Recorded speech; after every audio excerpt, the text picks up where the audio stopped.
एक एक चीज मैंने महसूस करी है कल से और अब तक, पुलिस को इसमें ज़्यादा टारगेट किया जा रहा है।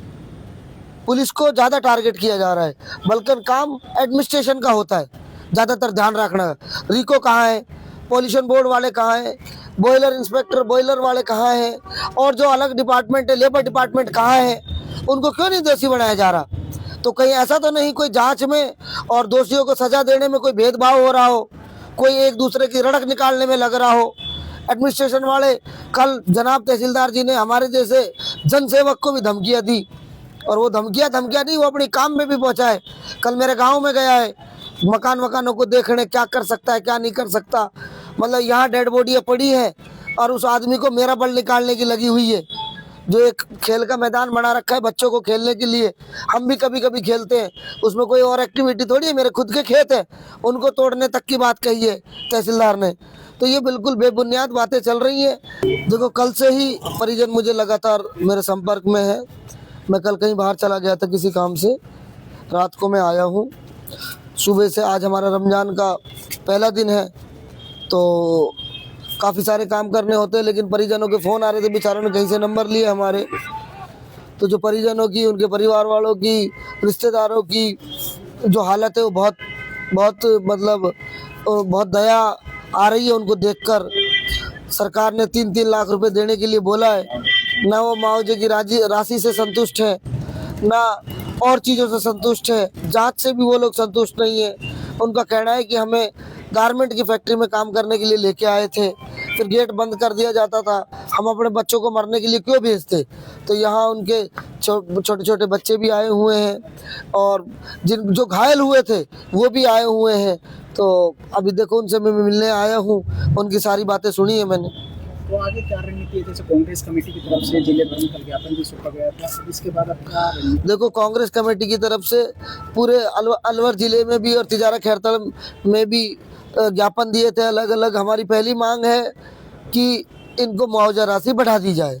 बहुत गरीब लोग हैं, इनके कर्जा लेके यहाँ आए हैं, इनके बूढ़े माँ बाप भी घर में हैं। एक बिल्कुल बेचारी जवान बच्ची विधवा हो गई, वो भी हमारे सामने बैठी थी। और क्या कहते हैं, इनका जो पूरा परिवार है, जो घर पूरे परिवार की जो आर्थिक व्यवस्था है वो सारी खत्म हो चुकी है। तो इनको देखते हुए सरकार इसको संज्ञान में ले और मुआवजा राशि को 3 लाख से 50 लाख कम से कम बढ़ाए। दूसरी बात, जो इसमें दोषी है अधिकारी, उन पे भी कार्रवाई की जाए। एक एक चीज मैंने महसूस करी है कल से और अब तक, पुलिस को इसमें ज़्यादा टारगेट किया जा रहा है। पुलिस को ज़्यादा टारगेट किया जा रहा है, बल्कि काम एडमिनिस्ट्रेशन का होता है ज़्यादातर ध्यान रखना। रिको कहाँ है, पॉल्यूशन बोर्ड वाले कहाँ हैं, बॉयलर इंस्पेक्टर बॉयलर वाले कहाँ हैं, और जो अलग डिपार्टमेंट है लेबर डिपार्टमेंट कहाँ है, उनको क्यों नहीं दोषी बनाया जा रहा? तो कहीं ऐसा तो नहीं कोई जांच में और दोषियों को सजा देने में कोई भेदभाव हो रहा हो, कोई एक दूसरे की रड़क निकालने में लग रहा हो?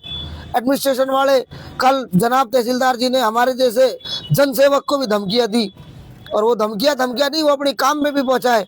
कल मेरे गांव में गया है मकानों को देखने, क्या कर सकता है क्या नहीं कर सकता।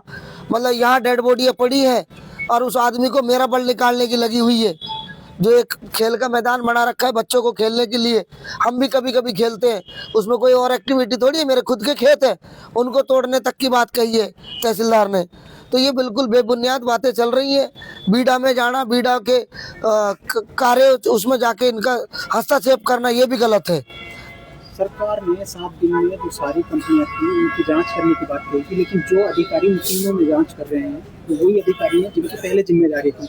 वही रिको के अधिकारी, वही पॉल्यूशन के अधिकारी, वही श्रम विभाग के अधिकारी, वही प्रशासन है, वही पुलिस है। आपको लगता है कि निष्पक्ष जांच हो पाएगी? देखो, बिल्कुल मुझे इस बात पे पूरा शक है, निष्पक्ष जांच नहीं हो पाएगी। जो आदमी जिम्मेदार है, मेरी किसी से कोई दुश्मनी नहीं है, जिस डिपार्टमेंट के लोग इसमें दोषी हैं उन सबको सजा मिले। केवल किसी एक आदमी को चिन्हित करके इसमें दोषी ना समझा जाए, और जांच का जो दायरा है वो बढ़ा दिया जाए। इसमें उच्च अधिकारियों को शामिल किया जाना चाहिए मेरी तरफ से, ऐसा मैं मांग करता हूँ।